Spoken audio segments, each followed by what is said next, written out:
Bom dia, irmãos. Paz seja convosco. Continuando nossos estudos em Gálatas, agora no capítulo 5 de Gálatas, algumas coisas importantes aqui.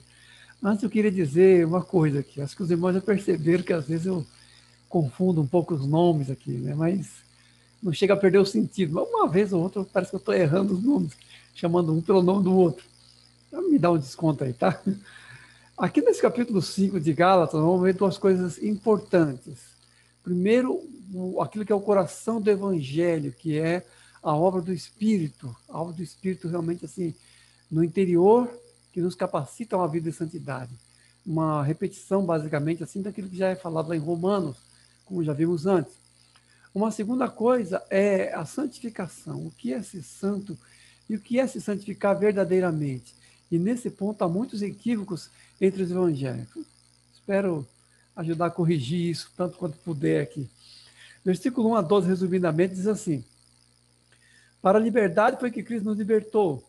Se vos deixar de se considerar, Cristo de nada vos aproveitará. Porque nós, pelo Espírito, aguardamos a esperança da justiça que provém da fé. Um pouco de fermento leveda toda a massa. Tomar até se mutilasse o que vos incitam à rebeldia. Tomar até se mutilasse. Paulo está bastante irritado aqui. Para a liberdade foi que Cristo nos libertou.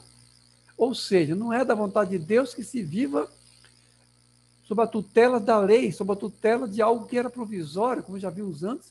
O papel da lei era um papel de tutor, e esse papel tinha sido superado. Agora, a continuidade na lei impediria o crescimento rumo à maturidade. Porque o que Paulo quer aqui é isso, a liberdade em Cristo, levando realmente a patamares de maturidade e de crescimento. O problema é que o povo, essa proposta, que é a proposta eterna de Deus, na verdade, o povo tem uma dificuldade. O povo judeu tinha uma dificuldade com a liberdade. E nós vamos ver que o povo evangélico também tem essa mesma dificuldade em outros termos. Porque quando nós lemos nas escrituras lá na trajetória do povo no deserto, o povo estava indo para Canaã, para a terra que emana leite e mel. Estava saindo de onde? Da escravidão do Egito. O que o povo queria? Voltar para o Egito. Saudade dos melões, saudade dos pepinos, saudade lá do Egito. Queriam voltar lá para o Egito. Queriam voltar para a escravidão. O povo que estava assim, tinha sido liberto e estava indo a níveis cada vez maiores de libertação, queria voltar para a escravidão do Egito. E agora, na graça, querem voltar para o Sinai, querem voltar para a lei. Então, o povo tem essa dificuldade, sempre quer voltar. Se está em um patamar rumo a uma libertação, de certa forma sente saudade dos próprios grilhões. O povo é complicado, geralmente é assim. O problema é que, às vezes, as pessoas são tomadas assim de um tipo de síndrome de Peter Pan e não querem amadurecer, não querem crescer, porque a liberdade em Cristo é um convite, como já disse, à maturidade. Porque se a lei era uma tutora, o tempo agora é de crescimento e de amadurecimento. O problema é que esses erros dos legalismos que havia ali, no caso que vai falar da circuncisão, mas o legalismo de maneira geral são elementos assim que retêm o crescimento verdadeiro. Toda forma de legalismo retém o crescimento. Isso para os judeus e isso para nós também. Toda forma de legalismo retém o crescimento rumo à maturidade. Para a liberdade foi que Cristo nos libertou. Não podemos voltar de novo. E Paulo faz essa colocação. Se vos deixar de se considerar, Cristo de nada vos aproveitará. Por quê? Porque a circuncisão aqui, fora do tempo que ela foi colocada como uma expressão de uma promessa, fora desse tempo, ela se torna meramente instrumento de justiça própria. Ela não tem mais a sua função. Se não tem mais a sua função, é apenas uma peça de afirmação do ego na sua feição religiosa. Assim como as regrinhas também no meio evangélico, a mesma coisa. São funções, são posturas ou atitudes que retêm o avanço verdadeiro naquilo que sequestra a pessoa em uma norma só de faz e não faz, de é e de não é, baseado em rudimentos do mundo. Em rudimentos, sempre é rudimento. Seja qual for o tipo seja qual for o tipo de legalismo, é sempre um rudimento. É sempre uma infância que é eternizada por aquilo que não se supera, para que aí sim se cresça pelo andar do Espírito, porque é sempre o Espírito o agente renovador aqui. Sempre o Espírito. Aqui Paulo fala, olha, pelo Espírito, né, Porque nós, pelo Espírito, aguardamos a esperança da justiça que provém da fé. É o Espírito tutor e depois o objetivador das promessas. O Espírito de Deus. Aquele que objetiva as promessas, que faz com que, pela liberdade em Cristo, sejamos capazes de viver uma vida de verdadeira santidade diante de Deus. Se você deixar de circuncidar, Cristo de nada vos aproveitará, por causa desse retrocesso a uma norma já superada. Agora, se pelo Espírito mortificar o feito da carne, aí sim, aí a santidade é verdadeira, porque já não é em coisas superadas e não é em coisas exteriores. E Paulo está preocupado aqui, porque não precisa ser um legalismo ostensivo, um pouco de fermento leveda a massa inteira, um pouco de heresia já compromete toda a questão da vida espiritual. Não precisa muita heresia, não. Pouca heresia já dá conta. Infelizmente. Quando se lê lá nos evangelhos, ainda Jesus já falava para os discípulos: guardai-vos do fermento dos fariseus e saduceus. Demorou um pouco para eles entenderem que se referia à doutrina dos fariseus e saduceus. Eles chegaram a entender. A doutrina dos fariseus e saduceus. Porque tudo aquilo que vem como legalismo é, de certa forma, tecido novo em veste velha. É, de certa forma, vinho novo em odre velho. E essa mistura dilui o evangelho, torna o evangelho ineficaz para aquilo que se quer crescer, que se quer se desenvolver a partir da obra do Espírito no coração. Um pouco de fermento leveda a massa toda. Eu acho curioso como hoje em dia as pessoas minimizam os perigos de distorções doutrinárias.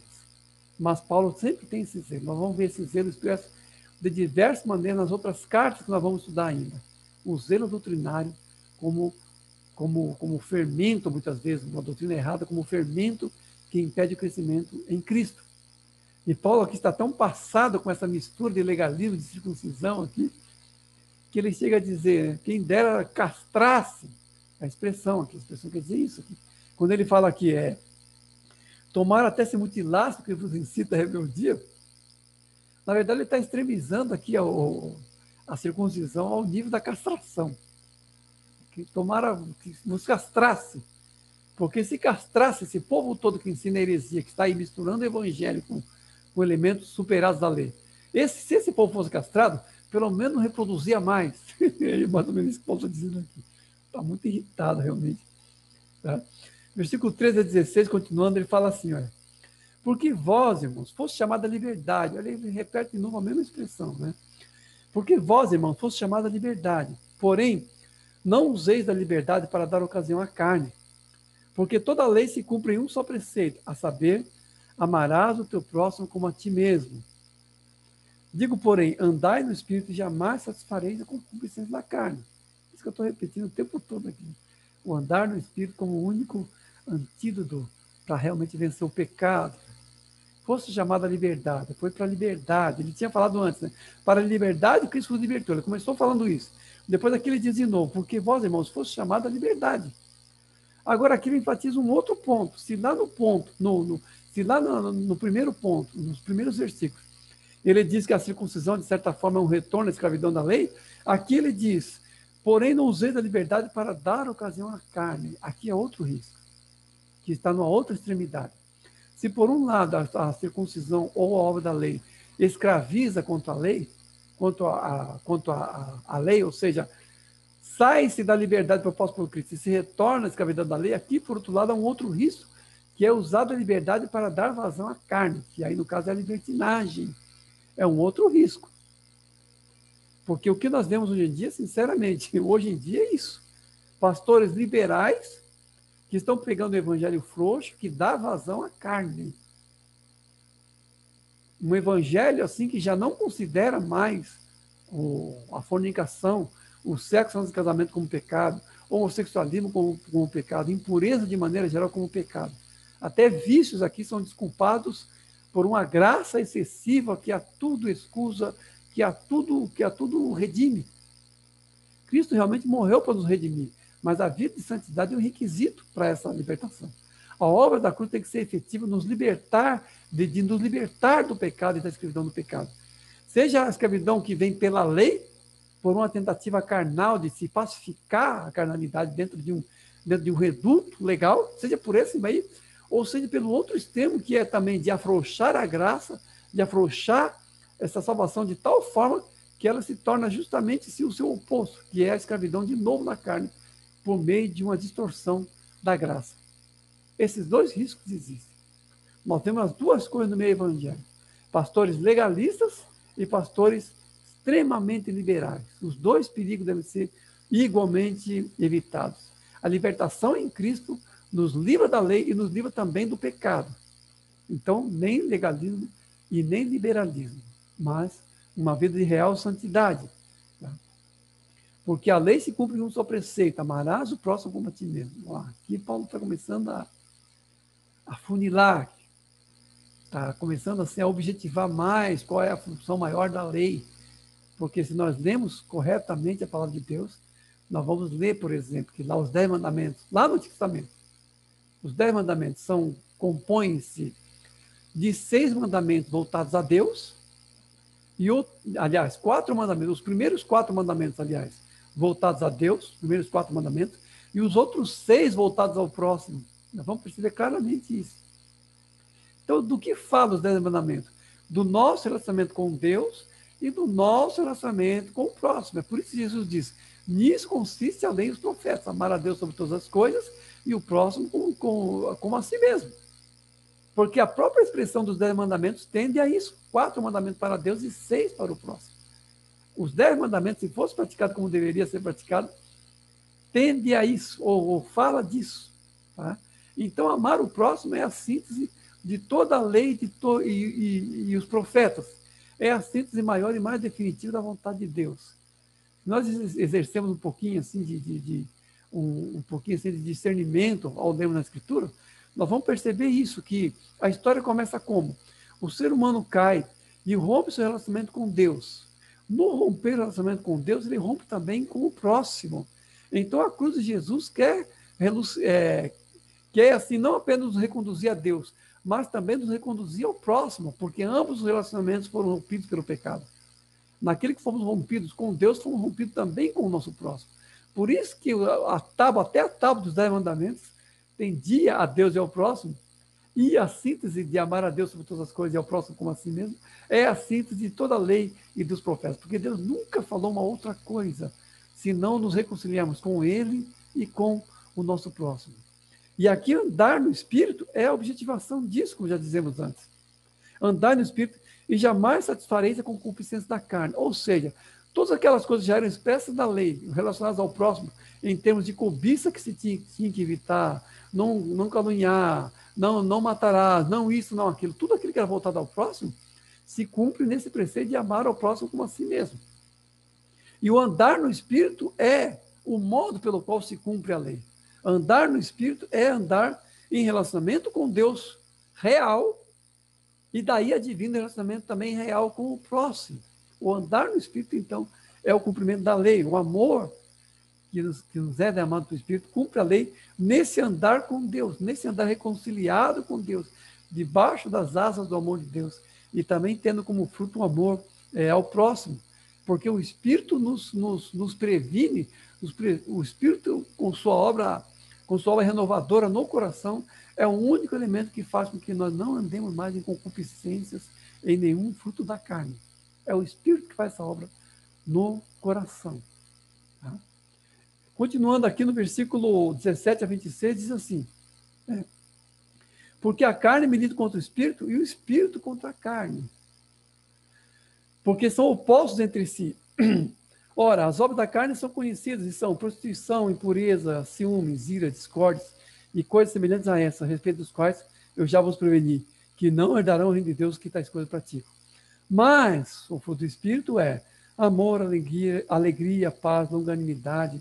Contra essas coisas não há lei. Por que contra essas coisas não há lei? Porque a lei falava justamente de se não praticar o mal contra o próximo. Se em relação ao próximo tivermos amor, alegria, paz, longanimidade, cumprimos a lei por tabela, apenas pelo fruto do Espírito. E os que são de Cristo Jesus crucificaram a carne com suas paixões e concupiscências. Se vivemos no Espírito, andemos também no Espírito. Aqui nós vamos entender que toda a obra da carne se manifesta primeiro por pecados, assim como prostituição, avareza, coisas assim, coisas de certa forma individualistas, mas principalmente coisas que vão nos colocar contra o próximo em algum nível, em todas essas coisas. Então, a obra do Espírito é essa. A militância do Espírito contra a carne é a militância contra tudo aquilo que se manifesta na nossa natureza pecaminosa. Por quê? Porque a oposição verdadeira é essa. O Espírito contra a carne. A oposição verdadeira não é assistir TV, de um lado assistir TV, jogar bola, ouvir música do mundo, e por outro lado não assistir TV, não jogar bola. Essas oposições que muitas vezes são criadas em uma subcultura evangélica, são oposições que não aparecem na palavra de Deus. É o Espírito que milita contra a carne. Não é o nosso legalismo que milita contra a carne. Não são nossas regrinhas que militam contra a carne. É o Espírito que milita contra a carne. E milita na sua fonte última, que é no nosso coração, dentro de nós. E não naquilo que está pelo lado de fora. Porque todas as regras e legalismo que possamos exercer com o Evangelho, achando que isso é santidade, todo esse legalismo vai apenas discursar as coisas exteriores do mundo. Não assistir TV, não jogar bola, não cortar o cabelo, não usar esmalte. Em algumas igrejas tinham também essas questões aí. Que seja. Mas todas essas coisas vão se referenciar ou vão se relacionar apenas com as coisas exteriores, com as coisas do mundo. É por isso que fala de rudimento. Porque a lei mesmo apontava para essas coisas por fora e não por aquilo que era a essência por dentro. Enquanto que o Espírito milita contra a carne em nós mesmos, naquilo que é a nossa pecaminosidade mais essencial, tendo como sede nosso coração corrupto e pecaminoso. Ali é que se dá a batalha verdadeira, ali é que se dá o embate, em um nível em que apenas o Espírito de Deus é capaz de ir e sondar verdadeiramente. O Espírito milita contra a carne porque são opostos entre si, é claro. A nossa inimizade contra Deus é objetivada por tudo aquilo que é o nosso pecado.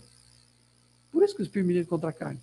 A carne aqui, no caso, é claro, é a nossa tendência pecaminosa, como já falamos antes, o nosso pecado.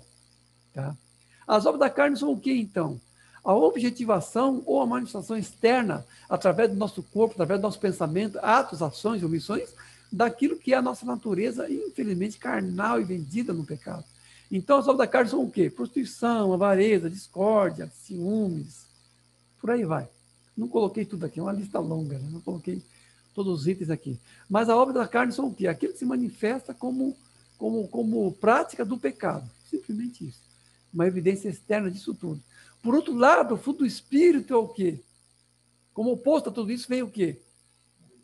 Amor, alegria, paz, longanimidade, fidelidade, mansidão, domínio próprio, por aí vai. Misericórdia. Esse é o fruto do Espírito e isso é que é o verdadeiro oposto das obras da carne. Isso que a gente tem que entender muito bem. O oposto das obras da carne não é o legalismo, não é colocar a carne debaixo de regra, mas é o fruto do Espírito, que só vem, obviamente, pela obra do Espírito. Aqui nós estamos simplesmente repetindo aquilo que já falamos exaustivamente lá em Romanos, que é a obra do Espírito como continuadora da obra da cruz.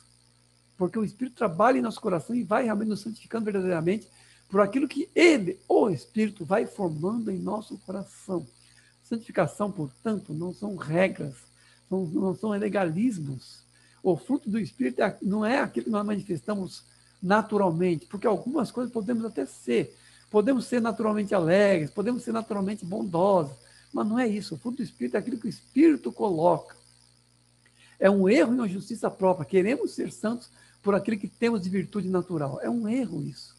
É o maior erro que podemos cometer. Queremos ser santos por aquilo que temos naturalmente de virtuoso em nós mesmos. É um erro. Nós temos que deixar, pelo contrário, o Espírito de Deus fazer o seu curso, fazer a sua obra de introjeção do Evangelho dentro de nós. Porque só nesse processo o caráter de Cristo é verdadeiramente formado em nós pelo fruto do Espírito, pelo aumento do fruto do Espírito dentro de nós.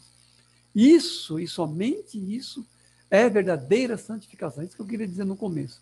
Isso e somente isso é verdadeira vida de santidade.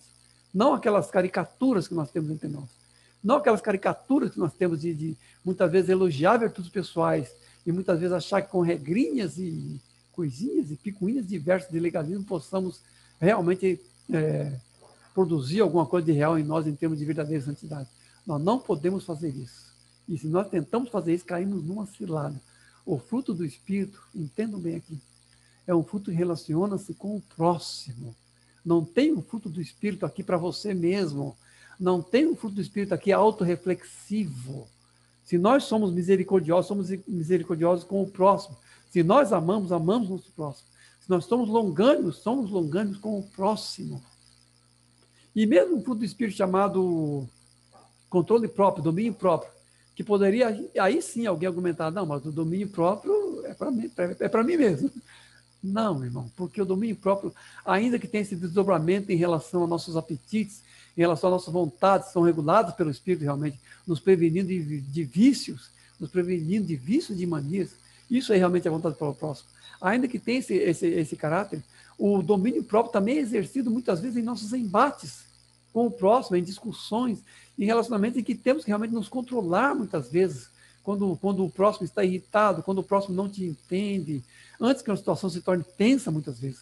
É o domínio próprio aqui, associado com a mansidão, que faz com que tenha também esse um fruto relacionado àquilo que diz respeito ao próximo, na sua maneira de expressar. E isso é uma coisa assim, digamos assim, óbvia, nós não entendemos isso, mas é uma coisa, entendam bem, óbvia, porque se nós vimos lá no Antigo Testamento, os 10 mandamentos, já tinha a ver com Deus e com o próximo, por que a santificação seria uma outra coisa? Por que nós entendemos a santificação como regrinhas em relação à coisa do mundo? Se desde o começo os mandamentos já falavam de nós e do próximo, por que a santificação seria uma outra coisa? De onde criamos isso? De onde criamos que a santificação é outra coisa que não tem a ver com o nosso relacionamento com o nosso irmão, com o nosso próximo, com o nosso vizinho, com aquelas pessoas que encontramos diariamente? De onde entendemos uma outra coisa? O ser humano cria cada coisa. E não é o caso também de vir com aquela desculpa, porque é comum as pessoas falarem isso. Mas Deus é fácil, é difícil amar o próximo. Já ouviram essa historinha? Agora, quando nós vemos a carta de João, a primeira carta de João responde a essa questão. João diz lá em sua primeira carta, se alguém diz que ama a Deus e não ama o seu próximo, esse alguém é mentiroso. Como pode amar a Deus a quem não vê e não ama o seu próximo a quem vê? Então, a primeira carta de João faz tirar a máscara. Faz tirar a máscara. E aqui o fruto do Espírito é nada mais, nada menos do que os 2 mandamentos sendo renovados em nós através do tratamento de Deus em nosso caráter. Isso e somente isso é verdadeira santificação. Vou repetir sempre isso. Tá? Isso e somente isso é verdadeira santificação. A obra do Espírito em nós, que nos renova e nos faz aptos para ter uma vida reconciliada, não apenas com Deus, mas também com o nosso próximo, através do fruto do Espírito em nós. Portanto, irmãos, irmãos, o nosso testemunho e toda a nossa vida espiritual está alicerçada nisso, no fruto do Espírito. E Jesus disse o quê? Nisso conhecereis que sois meus discípulos, se tiverdes amor uns com os outros. Então, esse andar no Espírito, falado antes já, que é Romanos retomado, e esse padrão pelo qual o Espírito de Deus vai nesse andar, nos renovando, isso vai aumentando o nosso testemunho. Isso vai aumentando o nosso amor como sentido interno principal do nosso coração. Nós temos saídas carnais, naturais do coração. Mas o Senhor quer fazer uma obra renovadora aí e fazer com que o amor seja essa saída do coração. Não o nosso egoísmo, não o nosso ego. E isso vai impactar o mundo com o nosso testemunho, porque essa é a vontade do Senhor. A nossa salinidade e a nossa frutificação verdadeira está nisso. Não tem aquela pergunta, né, comum, qual é o Jesus que o teu vizinho conhece? Aquele que se mostrar para ele. Não é isso? Não tem essa perguntinha, essa resposta? É verdade isso. Né? Se o fruto do Espírito realmente abundar em nós, aí sim teremos verdadeira santidade e teremos uma santidade relevante para o nosso testemunho, relevante para aquilo que somos colocados como sal, como luz e como sacerdotes, porque o nosso caráter por si só evidenciará isso e mostrará o Senhor para as pessoas em nosso modo relacional. Isso e somente isso é santidade, isso e somente isso é verdadeira vida de santificação. Amém? Deus abençoe os irmãos.